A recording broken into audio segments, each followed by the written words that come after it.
இது வந்து சாப்பாடு வைக்கிற இடம், சாப்பாடு சமைச்சு கொண்டாந்து வைக்கிற இடம். மணி 10:30 ஆயிடுச்சு. இப்போ தான் சாப்பாடு வச்சுருக்கேன். காலையில் 11 மணிக்கு சாப்பாடு வைக்கணும் இல்லையா, அதனால் இவங்களுக்கு இதில் ஒரு பாத்திரத்தில் சாப்பாடு வச்சுக்கிட்டு இருக்கு.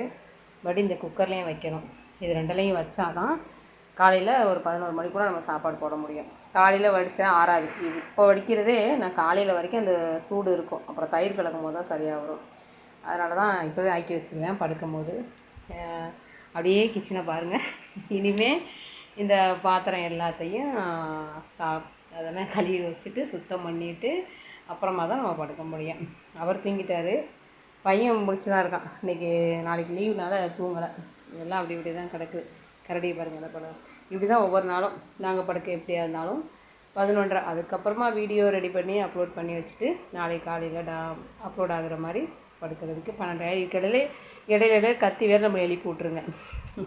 இப்படி தான் ஒவ்வொரு நாளும். வீட்டில் ஒரு ஆள் இருந்து நமக்கு சமைச்சு கொடுத்து வீட்டு வேலைகளை யாராவது பார்த்துக்கிட்டாங்கன்னு வச்சுக்கோங்க, நம்மளுக்கு அவங்கள பார்க்குறது ஒரு பெரிய விஷயமா இருக்காது.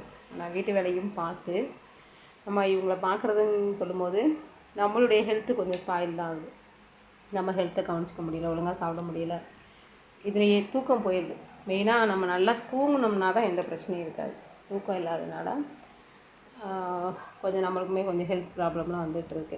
இப்படி தான் டாக் லவர்ஸ் நான் மட்டும் கிடையாது, எல்லாருமே. நானாவது பரவாயில்ல, 2 மணி 3 மணிக்கெலாம் சில பேர்லாம் மருந்து கொடுத்துட்டுலாம் இருப்பாங்க, எனக்கு தெரியும்.